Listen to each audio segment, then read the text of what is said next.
โก้ยหนาวเลยสิได้ดิสิได้ตัวนี้ของอยู่เพื่อเห็ดนี่นะโผมาตะบ้านบ่จะมาตะบ้านนี่อยู่จักได้บ้านทั้งหมดบ่เพื่อมาก็ร้อยนะ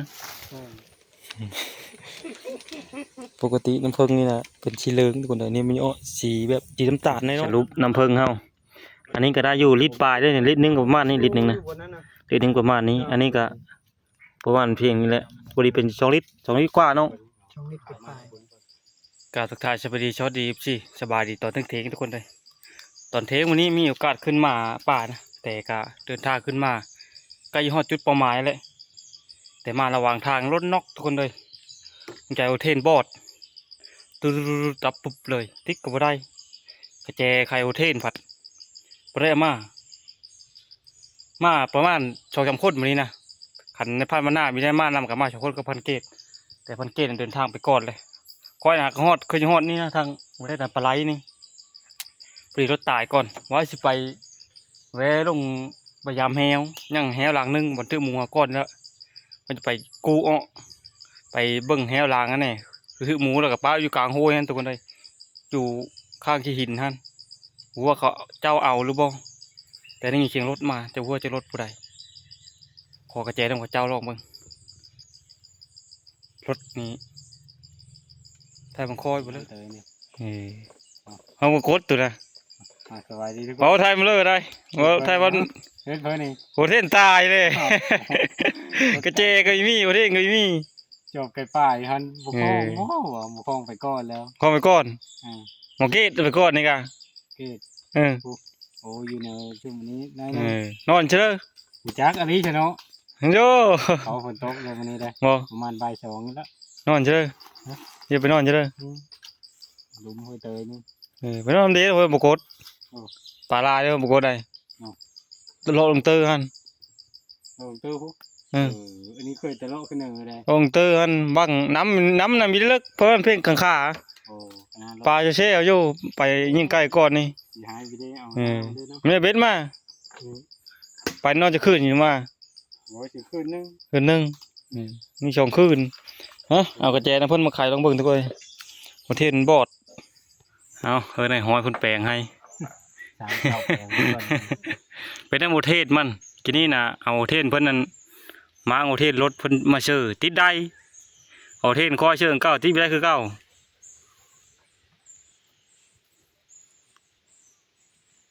หอนแห้งมีเฮ็ดเป็นเดียวบ่หมอนกี่หอดพ้นรอดหนาวมีหอนง่ายด้วยอันสิแซลมอนมุกเกตเลยบางทีหมอนถ้าจะได้เป็นจัดท่านหมอนะเห็นนะไปตะหึงนู้นไปจ้ะมันน่าลายดังเดี๋ยวมานะ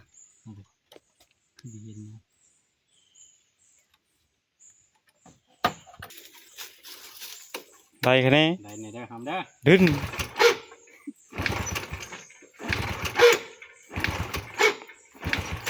เดี๋ยวนะตายแล้วยังตายได้เอาได้แล้วทุกคนเลยบัดนี้ติดแล้วม้าเอาโอเทนมาห้อยเชื่อกับได้แล้วก็โอเทนห้อยเชื่อได้คือเก่าคนหาอยู่บนรถนี่ขี้เมี่ยงกินมาแล้วมาเอาเชื่อได้จะเจอเอาเดินทางวันนี้พุ่นละถ้าเอาน้ำพันเกตพุ่นมาหอดจุดที่จอดรถเลยเดี๋ยวลงไปอย่ามันกับดักนี่ก่อนนั่งหลังนึงนะบางทีก็ฮื้อแต่คนเด็กบางทีก็บ่ฮื้อจิบเชือกตาไปหั่นบางทีก็มันมีหมูมาอยู่นะ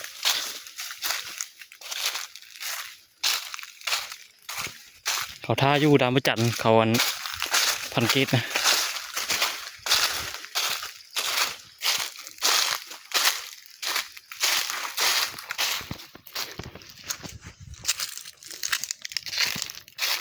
ย่างอยู่ด้วยเหี้ยดิย่างอยู่ทุกคนเลยเหี้ยกันนั่นนี่เขายังวิ่งไปนะถืออยู่นี่ก่อนยังมูนะถืออยู่นี่เป็ดมดเป็ ดี๋ยวเขามีอีกหลังนึงอยู่นี่อยู่เตอนี่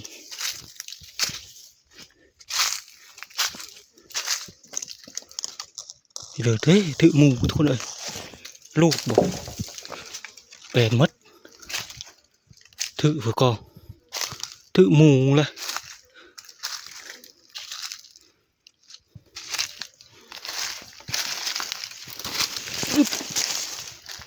โก้ยหนาวเลยชิดายดิหนาวทุกคนเลยเหี้ยวนะหมูน้อยนะครับหนาวมาละโก้ยชิดายดิสงกรานต์ก็นี่ที่ช่วงสงกรานต์ก็นี่แหละคอยเบิ่งมึงมายามดิหนาวมันเลยโซ่หนึ่งหมูนะ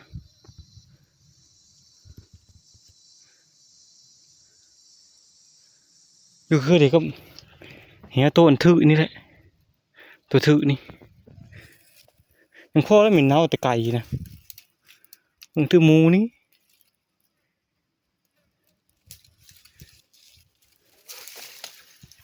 เดี๋ยวปลดเอาแฮวถือเอาเลย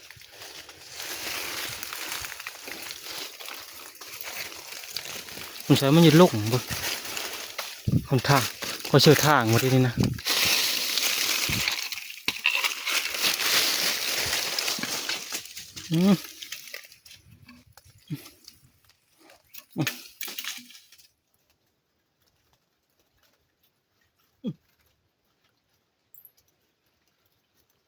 วิก็จะมีได้มีกินมั้ยล่ะ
ปลดเอาแล้วนะโอ้ยเสียดาย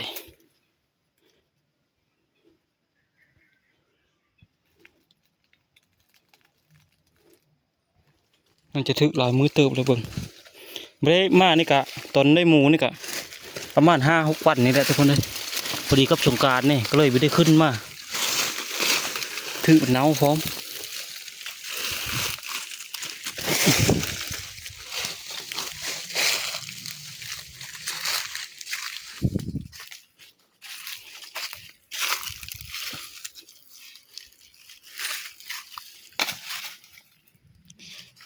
เดี๋ยวจะเลาะลงเบื้องนี้บางที่หมูใหญ่มาดุดโอยนี่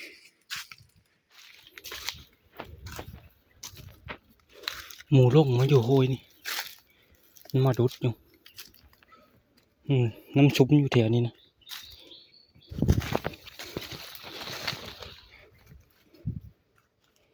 มันมาดุดกินแถวโอยนี่ มาดูกันน่าจะมันถึงเติบเลย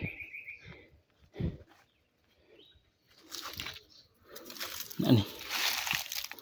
หอยเก่าเลยเอ้าจีกู้เหี้ยวไปเลยคือเขาเว้าเลยไปหาเชือกแถวแคมป์บอนเพื่อเลยไปจุดที่พักกูรุดหากินมันนี่กะหากินกระปู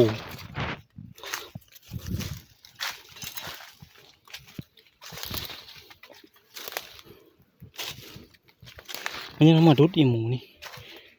เพราะวันนี้มันกินชุ้มนะอะไรมีประมาณอยู่ป่ะ พ่อมันมาที่รถนี่ล็อกไว้ละ นี่เลย ใกล้โยนโต โอ้ เห็นโดน เห็นหนมันอยู่ไรไก่ฮู้ ได้ได้กินแล้วเถอะ ไปเลยไปนอนทั้งเลยวันนี้ ไม่ได้ไปเตยไม่ได้ ครบละเครื่องอ่ะ มีครบแต่หาน้ำมันนั้นแหละ อันเท่าดิ ถึงเข้านะเขาลักเอา เขาลักเอาอีละ เขาลักเอาไม่แล้ว กูไปวัดชำรอดโดยบังเก่านั่นปีการนี่เขาก็ลักเอาปลาอยู่หัน กายลักเอามดอันนี้ดีอยู่กับจงเว้ย ปีการยังแต่คกบ่ ซื้อมาเคนไว้ไปเลยเพื่อจะได้เอาเด้อวันนี้10 อันนี้ยากไป แล้วเขาลักหมอนึงไปแต่คนยังแต่โคตร เด้อ เขาลักหมอนึง ทับหนึ่งไป เนี่ยแหละก็ลักโคตรคะแนนอย่างหนึ่งใดอยู่ นั่นแหละวะ อันนี้เอาหมอนึงไปได้แล้วมีแต่หุงกินนั่นแหละ โอ้จงมันแน่มาหนึ่งนั่น ฮะสิไปนอนลงโห้ยพุ่นละโห้ยเตยบ่โห้ยเชลย ไปเตย ไปเพิ่งหมูกินมะไม้บ่ฮะถ้าลุ้นเบิ่งเลยจ้ะ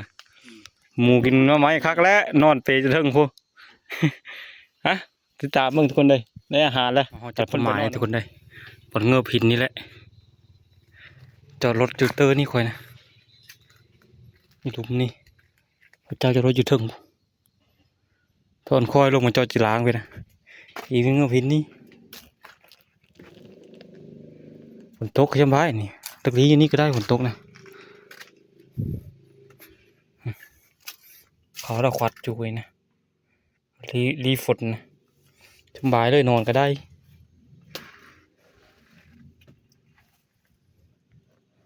ให้ย้ายขึ้นไปนอนเทิงพุ่นมันมีน้ำแถวนี้น้ำแห้งมาเลยมันมีน้ำใสมีแต่อยู่เทิงพุ่นแหละดูก็เอา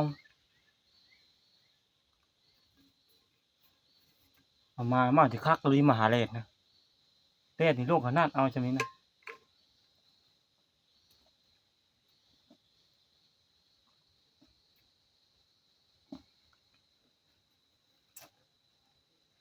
เดี๋ยว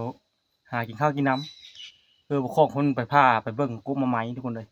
คุณเราเห็นกุ้งมาไม้มีสัตว์เขากินนะประเภทหมูตัวเก่งแล้วก็เห็นนี้มันขึ้นกินอยู่เทิงต้นไม้แล้วขึ้นไปเอานะขี้ยาวๆอยู่ตามงามมันนะ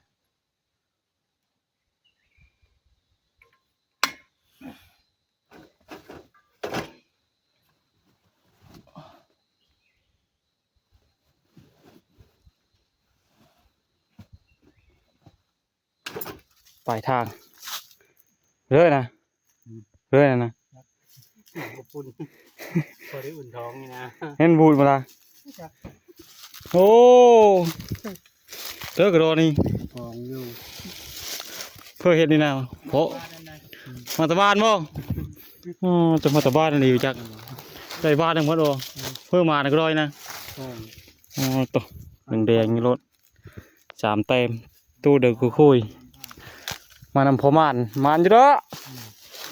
เนาะสังเกตเนาะ มาประมาณ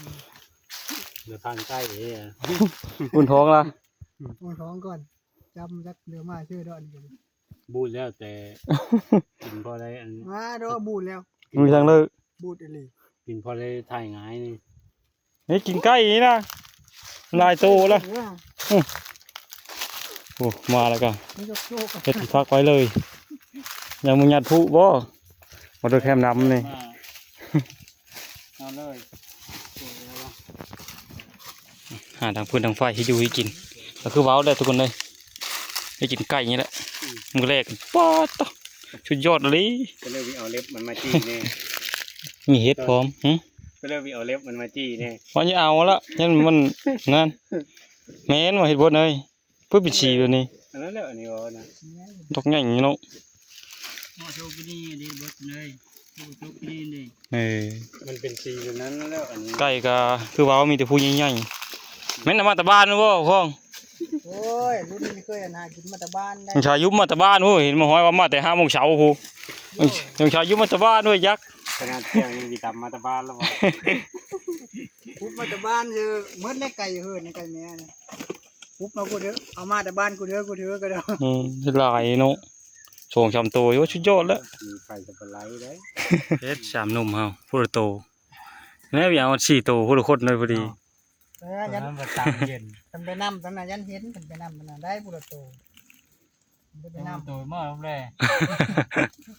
มาใกล้ก็เมื่อเว้ย ครบเดียวละ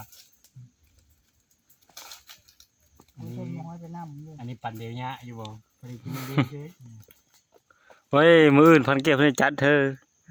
พันไก่มาแล้วยาน เอาเพื่อนเราเป็นพาดไก่มื้ออื่นถ้าลุ้นเบิ่งจะได้ย่ำงำแล้วอยาก เฮ้ยพันคล้องแล้วเนาะตอนคนละจีเฮ็ดเลยเฮ้ยต้มบ่คือแกง ต้มก็ได้บุพักก็ไม่เลย ต้มแล้ว นี่ตัวขาวๆจุ๊ๆลงมาเนาะมาแล้วแสดงว่าควันทื่อเดียวอยู่ ทื่อไปใช้บ่นึงมาหากินแต่เช้าพุ่นเลย เอามาคนมีจักได้ว่าผู้ใดมาป่าทุกคนเลยมันจะไปนอนด้วยบกดมาพัด เพื่อจะไปนอนเพื่อไปนอนหัวหน้าไปก้อนช่างเฮา4 คนมานอนน้ำเดียวนี่ น้ำปั่นกันมีผู้ไก่อยู่ป้าพี่จอก50ก็ซื้อ เอาบุญท่ามิจิรีเลยปีนี้เนาะ จะม้อย บุญนี่ เขาไปเฮ็ดมีมาหลายปีแล้วเขาไปเฮ็ดบ่ โอ้ผู้มารพร้อมให้กินเนาะ มาเลยกินมันยังมาพัก ทั้งมารทั้งให้กินนะพร้อม เซฟ มันยังมาต่อไปนะในเขา เดี๋ยวกินข้าวกินน้ำยาเพิ่นจะพาไปเบิ่งกรมป่างทุกคนเพิ่นว่าหมูเฮาขนาดดูเตะๆอยู่ มีผ่าน ทั้งเห็นทั้งเพิ่นพร้อมบ่ ทั้งเห็นทั้งเห็นทั้งหมูจักอันผ่านเฮานะ ก็มันเป็นละสังเกตเบิ่งรู้จักโลกขันเนื้อใหญ่เฮานะ ไปเบิ่งเพราะว่ามื้อนั้นสั้นมักปางลงของกองอยู่พุ่นนั่นไม่ได้เก็บเอาถ้าไปนี่บ่เห็นจักมาน่ะแม่น หมูกินมาโลด กระแม่นด้วยนะ อ่า ลายอันนี้สมบูรณ์สกัด สั้นมาของกอง หวานมันง่ายบ่ หวานมาปาง แม่นแหวมาละ หวานพอกิน หวานบ่กิน อยู่เทิงนี้ก็มีอยู่มาปางนะโอ้โห มากินบ้าน ต้มละ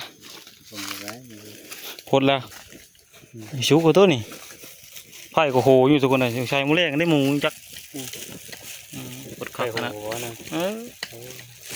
แต่ก็อยู่มันหมูเพิ่นใจฮ้อนเนี่ยถือ เอาเลย เจอตัวใหญ่อย่างเงี้ยเลยเนาะ เก็บขาวทุกคนเนี่ย โน้ขำ เราจะว่ากันแล้วมันอะไร เสียอย่างเดียวเสียมันได้ เจ้าเขาผมเนาะ ลงมือบัดนี่ครบหน้าครบตา ไก่กระหันอยู่เลยแคมบอดนี่ ทุกคนมาได้ มา อีเทิงนี่เลยเอ้ย นี่นี่กินนี่นะ เทิงนี่ คนละโต 2 ตัวใช่ไหม นี่มาเพิ่มไปละกินข้าวยากก็ไปเอาล่ะ นี่อยู่นี่ น่าจูนี่โลด เมนู โอ้ยเนี่ย นี่ไก่ชาอินบิดไป ต่ หั อน มาโลดนี่นะทันตอง อยู่นี่นี่เลย ตัวนี้ โอ้พอกินพอกินเอามาใช้อันในผ่านเพิ่น เขามาหันเยอะเลย ลองตัวแล้ว เมื่อลองต้มไก่ก่อน โอเคเดี๋ยวน้องก็ใหญ่ทำไมล่ะ ไปเลย อยู่แล้วอะไรล่ะ เฮ้ยคุณนะไปอ่ะคุณก็น่าเล่าไก่หันจะเชี่ยวดิเตรียมบอดนี่เข้าทำอิ่มนั้นไปละ เดี๋ยวเบียร์ญาติเท่านี้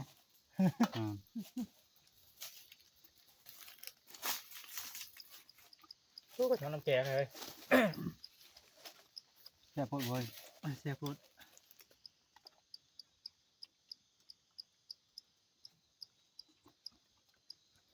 ตัวนี้เถอะไม่เคินเม็ดกว่าไปกูแก้แล้ว คือเนาะ ตักเถิงมันอยู่ บางคนมีตอกมากลูกแล้วเอาอย่างเงี้ย มีบ่ต้องอ่ะ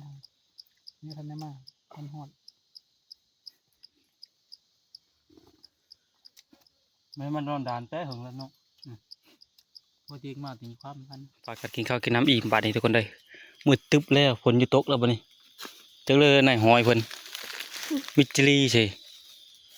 ไก่หันจะเชี่ยว3-4ตัวอยู่นี่นะเพิ่นก็พาไปเข้าถ้ากินอิ่มช้ำไปเลยเอ้ากินข้าวกินน้ำอิ่มเดียวพาเอาของเพิ่นพาไปเบิ่งกันกงมาปางอยู่เตอมานอนนี่นี่เลิกไก่นะนี่เลิกกินนะสมอย มันกระตาจะกระตาไปเลยคือทะเลหอดจำอันนี้ก็ ยังกตาเชียงตีนเจ้านี่เชียงตีนไก่นะ อย่างนี้เยอะเลย เอ้ากางขยางไว้ทุกคนเลยไปจะฝนตกขนาดรถเฮ็ดบนไว้เคืองเอายันฝนห้ำมาฝนห้ำในยางเคืองบ่ได้มาเราก่อนในยางกี่ดอกฝนห้ำนี่พันเกณฑ์ไปแล้วเป็นทางนี้พันเกณฑ์นะไปช่วงป่าเยอะ ทุกคนมีค่ามันเป็นได้อันเบิ่งกกมาปากมันคนสร้างกกอยู่เทียมดานตรงนี้ อยู่เข้มดานก็มี เทียมดานตรงนี้ อ๋อ ดกแห้งความดกนี่โอ้ยเชื่อได้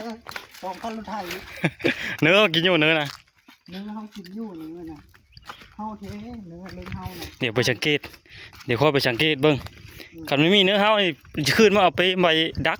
บ่แรกนี่นะ อืม เวลามันสั่นเลยมันมากครับคนมีเยอะนี่เฮาแน่นอนเพชรเนื้อใหญ่หมูนะ เรามีคนเยอะน่าจะมีคนรู้จักนะ มุ้ยมุ้ย น่าจะรู้จักคนนี้ มึงเช้าเดี๋ยวไม่ไปเจาะองบ่ มีเขามีได้เฮาไปเจาะ ก็ห่อกินได้ห่อก็มักใส่กับปากเลย เฮาก็ฮ้อนะ เออ เอาผู้สาวได้ยินมีเฮาเสียงมันฮ้องแต่ว่าดีแล้วนะดีไป ไปเชื่อไก่พูดหลายกว่า แต่คุณ ในพันไก่เดิเอ้าเดี๋ยวไปเบิ่งน้ำเดียวมันเป็นตาจิมัดไปเชื่อทุบบ่ตอนนี้มาเขาก็ปางเลยกุกบักไงยังดอกกระปูดอยู่พี่ลึกเปิดมันเถอะเห็นกินขนาด ไปสั่นลงมามันน่ะกองกระพูเนี่ยแทบสิมีเฮาเก็บกินเลยตอน ปลากกเดียวนี่บ่ 3ก๊กอันนี้ก๊กเนื้อก๊กนี่ ทั้งไก่ทั้งนั่นกินนะ กาพูเต็นเยอะก็ถ้าพู เทิงพุ่นเลยคุยเทิงได้ ถึงโลด เออแต่มันหามันพาดังยันฝนห้ามผูกันนี่ตึงฮืออยู่ ดีได้บอกไปนั้นกันดีไปนั้นกัน นี่ได้มันแปลนโพดนี่ ไก่ก็ห้าง กินอันนี้เนี่ยเป็นกระห้อกินแบบนี้นะ มุนแบบนั้น กระห้อบ้างถ้าเป็นนั้นเจอละมันกระตับนะนี่ด้วยในหัวกระตับนี่แบบนี้นะเห็นนี่นี่นะเห็นกินนี่มีลุ้นอยู่แรงกันทุกปีกันทุกคนเลยแต่เลยพอหลังตื่นคือปางมาเนี่ยกุกที่3ก๊กนี่นะแต่โมมี่ร่องรอยเนื้อใหญ่กิน มีแต่บ้างกับกระเล่นกระเหาะกินนะตามพื้นก็มีแต่ไก่ป่าชะหากินอย่างวัดทุกคนเลยบ่มีแววหมูที่เฮากินแล้วห้อยมันก็บ่มีเพราะไก่ป่าชะหากินหลายจะได้แยกย้ายบัดนี้ออกไปหาอยู่หากินต่อได้บัดนี้นะครับเลยแต่ก็ว่าหมูเฮากินนี่ค่อยเมื่อเอาไปมาดักแมลงนะแต่มันนี่เป็นตาเลยมาปางก็แห้วหมดมันแดด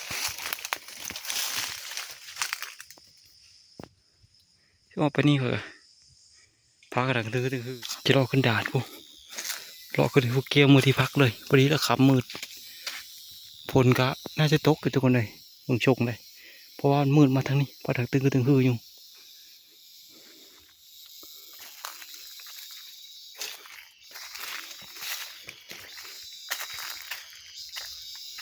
อีชิโร่โหอันโวยตนานี่ขึ้น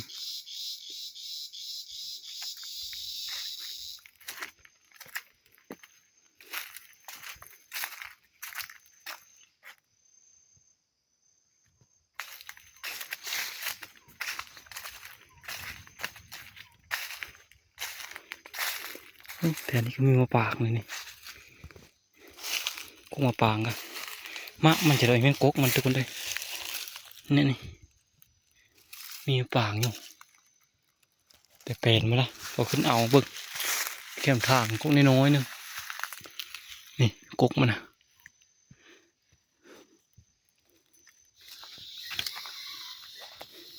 ไก่ป่ากันอยู่นี่เดี๋ยวเขาจะเข้าไปกอแกลองเบิ่งว่ามันจะเข้าหรือเปล่า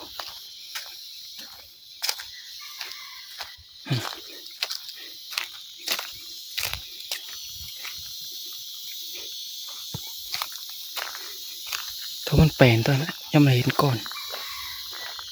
มันแปลนอะไรจะรอนะ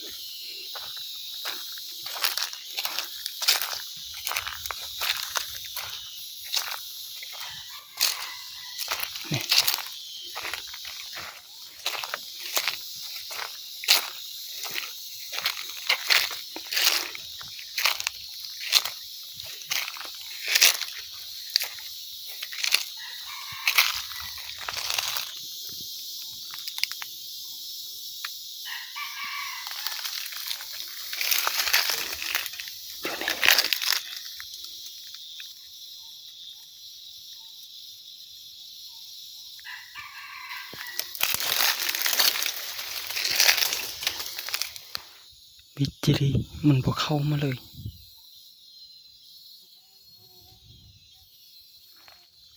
นี่คือน้าลงพน้าผลมาหรือเปล่า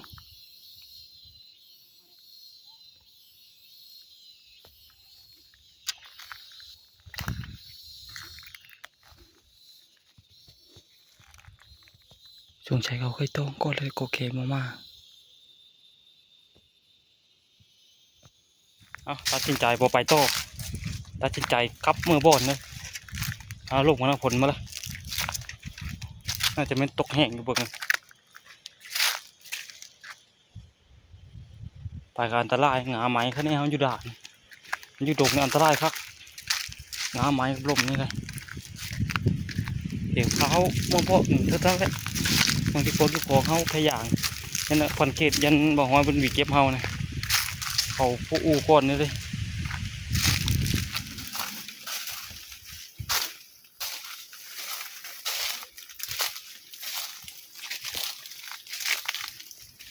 ยังมีมาอยู่เลยโอ้มาเขามาจะมัดเลยปิ้งไก่กับปิ้งปลาอันนี้เลยทุกคนเลยย่างปลาอันนี้เลยก็เห็ดมากินมัดไม่ท่าแล้วว่าฝนตกกับฝนว่าตกทุกคนเลยมีแต่เสียงลมเสียงพระดังอุกวักอยู่ทีนี้พันเกตมานะเพิ่นว่าเห็นทางเพิ่งใหญ่วะแต่ก็ทางทีมงานเฮาเดินทางไปเอาเลยไปก็พันเกต3 คนเขาก็ไปน้ำเขาเจ้าแล้วถ้าเบิ่งว่ามันสิเอาได้หรือเปล่าพวกเราห้างใหญ่นะเพิ่งนะเพราะว่าเพิ่งฤดูกาลนี่แหละมันมาน้ำมันนี่สีลายประมาณห้างนึงนี่ได้2-3 ลิตรพุ่นแหละเดี๋ยวไปเบิ่งนะว่ามันสิได้หรือเปล่าโอ้ใหญ่นึงใหญ่คักฝนที่ตกมันอ้อทุกคนเลยทีมงานทำอยู่นี่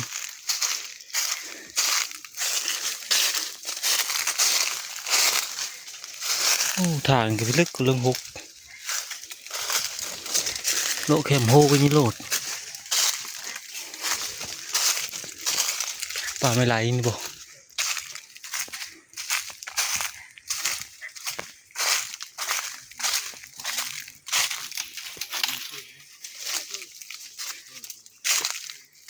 สิเลยเฮ้ยผลยิบละตัวชินามิดหนึ่งทีนี่เฮาโอ้โนเวลาหัวกาดเขาโค้งเลยส่งเปล่าที่นั่นเลยวะอู่ไปเลยนะเชื่อเพิ่งนะโอ้เจ้าเพิ่มเลยชูงเติบทุกคนเลยขึ้นละมาเลยขึ้นได้ไม่ดีเลยมันเยอะได้เห็นคักก็เลยชูงใหญ่เติบนมจุดจับอยู่คือเนาะจะได้ว่ามันมีหายเพิ่งเนี่ยเปิดไฟมาหายก็ดีอยู่เพิ่มเกิดเยอะมากทุกนี่หาเบิ่งก่อนก็ตัวเอาเลยเงี้ยบ่เอาขึ้นนะเฮ้ยเอาให้กันนะมีช็อตเลยโอ้เขิงว่ะมันมีลงเด้อลงลุมนะตึ้งนะบ้าสูงแบบนี้นะเอาจู้ต้องลงแต่ว่าจีรังเมื่อกี้ไฟถึงบ่บ่ได้มันดีเท่าไฟถึงมันดีเท่าไฟถึงได้ยังขาวดำอ่ะโอ้ยชูงนี่คือแนวนั้นดอก เดี๋ยวเจอได้คอไปหรือคือขาลงมาเลยอีสูงเฮ้ยโน่ก็คือสูงโน่ มันคือคอมเมนต์นี่ละ ห่างเงาเลยเด้อ เวลาที่ เอาลงมาแล้วไปทีมห้อยปัดนี่ป้าตัวทีมงานอยู่รุมกับขนาด มาเจอที่พี่เลย ตัวหัวน้ำมันไว้นะง่ายอย่างนี้โน่ หัวน้ำมันได้ยี่รอดลีดเจอ ตัวหัวน้ำง่ายอย่างนี้ทุกคนเลยห่างวันนี้นะ ที่หางแล้ว ห่างแล้วจะลาย หางแล้วเนาะ โอ้เก่งรีบคองนี่ มันต้องยกค่อย หาก็นี่กะรู้เอานะ ๆเดี๋ยวมาห้อยมาเอา บ่ได้ เกลียว หอยกองลังเนี่ยหอย ทาราโซ่สีมือเป็นหาง ดังไผ่นู่ป้าเมื่อคู่ตะบอนไปละ นี่ประกาศยืมเชิญ เอาไปตรงที่ตรงนี้ เป็นบ่ ไม่จักแม่ไม่จักแม่ขึ้นไป 3 ไม่ใช่ คือเก้า โอ้มึง อืม ขึ้นเสากันเพิ่มมีเจ็บคอนะเพราะนั้นสิ ห้างมันก็คมเลย ผมว่า จะได้เป็นปะกูจะ คมก็ดีอันนี้น้ำกับคม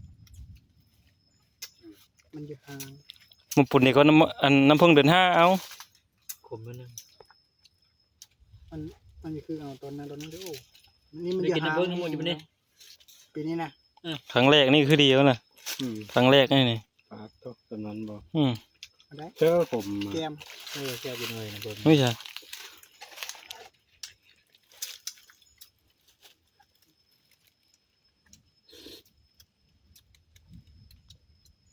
อย่าคมบ่คือเก่า มันอื่นพวกเชื่อผมนิดนึงมันหวานเกินดิ มันก็จะเอาคม